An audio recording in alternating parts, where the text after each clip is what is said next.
Hi everyone, welcome back to Coffee, Books, and Rain, where I do have coffee. Rain is on the horizon, I keep hearing it rumble, and we have books. I know that's out of order, but we are going to dive straight in with Wraith by Matt King. Now, according to what I read, this is actually the third in a series, however, they are each standalone. Um, so I did read this as a standalone, though it has intrigued me enough to want to go find the others in this particular series. I am not 100% certain what series, just because I read it whenever I was flipping through the first couple pages of the ebook, and it kind of broke it down about like this is a standalone, but it is part of a kind of a standalone series, and so I have maybe missed that. Oh, hang on, maybe I can click his name. Hi, I'm Matt. Hi, Matt. So he does like mythology, which this one is it mythology based? Maybe I'm not sure. But he does have others like Prism, Atalanta, Wraith is the third in that particular, I guess, sequence. Um, and honestly, I really enjoyed this book. I know I say that about quite a few books. Some of them perplex me a little bit. And I like a book that kind of makes me think. That's one of my more favorite. If it's just kind of mindless reading, sure, every once in a while, but that can get a little dull. I like books that kind of make me think just a little bit. And this one, in a way, really did. So let's dive into the summary for Wraith, which is due out May 6th, 2025. And it's approximately 230-ish pages in the paperback. I want to say, I made a note. Um, Wraith was about 200 pages in ebook. So, again, I do kind of make my font a little bit smaller when I'm reading on my ebook. And so, let's go. For Zoe Daniel, starting over means escaping her abusive ex and moving across the country to reclaim the life she lost. A fresh start comes with an unexpected job at Valhalla, a cutting edge scientific institute promising to unlock the secrets of human potential. And they even have free coffee. Thumbs up to the free coffee. But when Zoe learns that Valhalla is experimenting with chaos, a volatile new element that grants dangerous, unpredictable abilities to those who survive contact, she's thrust into a world of power and peril. Gemma Weeks, the enigmatic head of Valhalla, needs Zoe to decipher the mystery of chaos.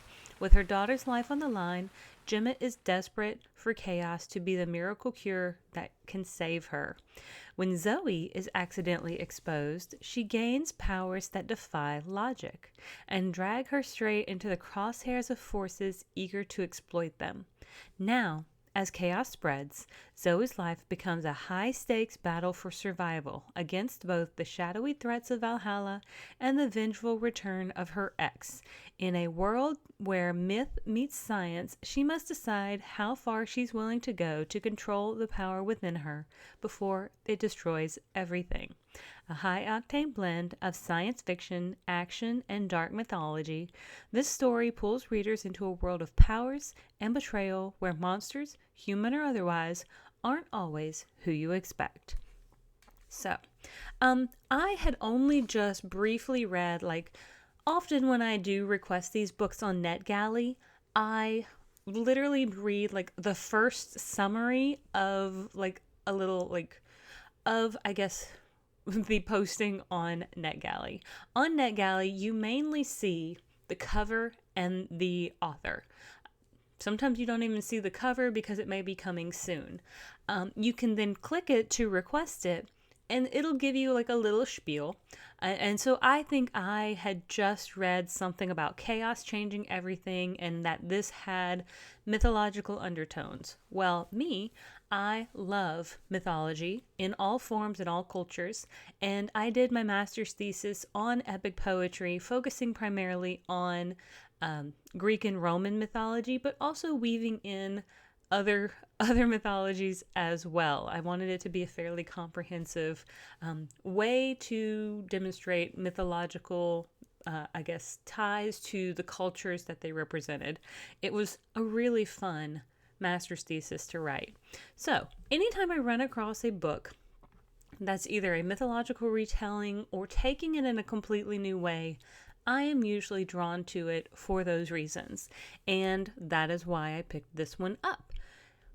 I was pleasantly surprised because I personally do not know if Wraith is somewhere in a pantheon of sorts. However, still pretty cool. I know there is a story about Atalanta being like this epic female warrior, so that's pretty cool. And I don't know about Prism either, because I haven't read that book to know kind of what they're referencing with regards to maybe mythology. So I do have both hot coffee and cold coffee. Some days I double fist coffee. So, let's dive in a little bit. I'm going to do my very best not to divulge too many spoilers. Okay, I thought I knew it was coming. So, we get the title of Wraith, but we don't really know right off the bat what it's regarding. And so I'm not going to really dive too far into that. However, we meet Zoe Daniel, who has moved from Texas to Seattle in order to really start a new life. Her ex was really abusive and really controlling, gaslighting tendencies, narcissism, all this sort of stuff. Pretty much anytime, like if Britt, punched Zoe, and Zoe was like, why did you do that? Then of course Britt would be like, well, why did you make me do that? It was that sort of thing. It's like, how you knew what you do to me or something like that. So it's one of those sorts of relationships, very controlling, very manipulative, and very toxic. So super happy that she got out of there. But Zoe is constantly looking behind her back because she has tried to start a completely new life. She squirreled away clothes. She squirreled away funds. She has tried to, she's changed her phone number, got a new phone number, moved to a city that she didn't have any ties to, all this sort of thing. So she's really doing her best to try and to vanish as much as possible. And yet she is still terrified that Britt is going to, find her. So she goes to a job interview, which is at this Valhalla Corporation, because Zoe is a fairly good scientist, and she seems to be somebody in the research field who I guess has kind of made a name for herself a little bit. So she goes to Valhalla. She does, honestly, it's not even really an interview. She just walks in. She talks to Gemma Weeks, who is, I guess, like the head researcher, maybe a COO, maybe a CEO. Anyway, they have a good conversation. It's not even so much about work, so much as like, we want to get you started tomorrow and all this sort of stuff. Money's no limit. We will pay you XYZ for, here's your salary. It's whatever you want, pretty much whatever you want it to be, sort of thing. Like, we're going to give you the max amount. And so she's like, okay, yeah, I'm digging this. And so Jim was like, I want to show you what we're working on. I can't tell you too much right now because we got to sign this stack of papers. But she's highly, but Gemma is like, she's already bonding with Zoe on this very kind of maternal level, like really sliding in to all those places that Zoe needs. And so they, they make plans, and Zoe's like, I don't know where I'm staying. Maybe I'll just get a hotel for the night. And Jim is like, no, I know a place. I'll give him a call and you can stay over there. So, she's like, yeah, sure. Okay, that's great. And now she's set up with like her lodging and like her salary and this job that she's like wanted. And she finds out that one of the things she's going to be working on is this element called chaos. Now, it doesn't show up really well on like any sort of electron microscopes. It almost looks like it's nothing when they try to quote unquote dissect it. They try looking at it in all different ways. Like you can physically see it in its test tube where it's at. However, anytime they try to do like research or reagents or anything, it doesn't seem to do much. However, they like accidentally, a couple people who ran across it are exposed to it, and various things kind of happen to them. Now, we don't really learn what all of that is too much, other than they supposedly, quote unquote, supposedly, passed away due to their exposure. Now, that is for you to take with whatever sort of information or nudges that you would like to take it with. But of course, our story wouldn't be complete without some mystery and intrigue.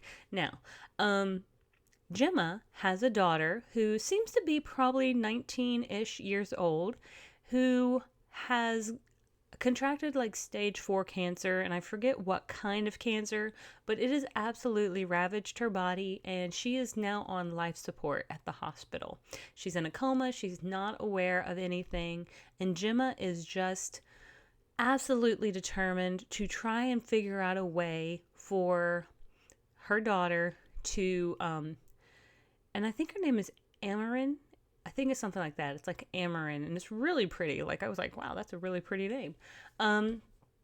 Well, try to figure out a way to almost cure her, like an impossible sort of feat. And Gemma feels, that maybe chaos can help, because one of the individuals who had previously come in contact with chaos, I think had some sort of cancer, and it went into remission and then it vanished. However, he did still succumb later on to whatever the exposure and the chaos did to his body. Maybe. Question mark. I'm not trying to be suspicious at all. Now, probably not going to go too much further into that story, just simply because I really, really want you guys to read it. I think one of my kind of issues, now someone else said they thought the pacing was a little strange, and I kind of feel like everything moves really fast. They thought it was like slowish, and then it's mediumish, and then it's like going wild. However, I thought everything went really quick from the get-go. We did a little bit of character development towards the beginning, then we were able to start running until we're into a full sprint. So personally, I didn't think the pacing was bad at all. I think it really kept me intrigued. Now, one of the reasons I also say I was intrigued is because I did read this in one sitting yesterday morning. Again, it's only about 200 pages in an ebook, and I think within a few hours I was done and I was ready to pick up the other two. So highly, highly intriguing for me. Now, if I were to compare this to anything at all, and this is just a very, very simple base comparison, is the Reckoner series by Brandon Sanderson. It may not make a lot of sense to you all, but for me, that's kind of what my brain, like the category it puts it in. I don't want to say superhero-esque, but there are individuals who do gain various abilities due to an exposure of sorts. There are also other entities within this world who seem to, kind of be more or less immortal, perhaps. So all of that together kind of lends me to this power corrupting absolutely. The more power, the more like you kind of almost are subject to the possible corruption. And I say possible because, again, you're going to need to read it to understand what I mean. I think our main character was pretty good. I absolutely was very curious about Gemma for a while, and then hated Brit like a ton. Of course, I think you're set up to want to like hate that person, that she is like this terrible, terrible abusive ex who needs to not like be able to hurt anybody else. And that was my way of thinking. I do kind of wish Zoe didn't feel so flimsy at times, like before certain things kind of happened. Like, I mean, I get it. She's terrified. She has some PTSD going on. There is some significant levels of trauma with regards to what she has gone through. So in a lot of ways, I kind of understand the reason that she cowers or cows down or kind of has that gut reaction of like being nauseous just thinking about Britt being somewhere nearby, because she has suffered at the hands of someone who had pretty much complete control over her and had cut her off from her friends, her family, everything. And so no wonder it was so incredibly difficult for her. But honestly, it's action-packed. It's fun. It's not too long, and a really pretty good story in my personal opinion. Now, I will say that I definitely want to read the other two, Prism and Atalanta, in this particular series, so I can really understand kind of the full picture of, I guess, the world that this author is creating. It does seem as though the next book that he had mentioned in his, I think, acknowledgments was Gorgon, which a lot of people like may know Medusa was a Gorgon. So I don't know. Maybe the next person's going to be turning people to stone. I guess we'll see. I know I didn't mention what Wraith really means in this book, but hey, what is a Wraith? There you go. Kind of ghostly, kind of spooky, perhaps. But with all of that being said, I want to thank you guys so much for tuning in. If you have not liked and subscribed already, then I certainly hope you will. And thank you, and I hope to see you on the next page. Have a great one.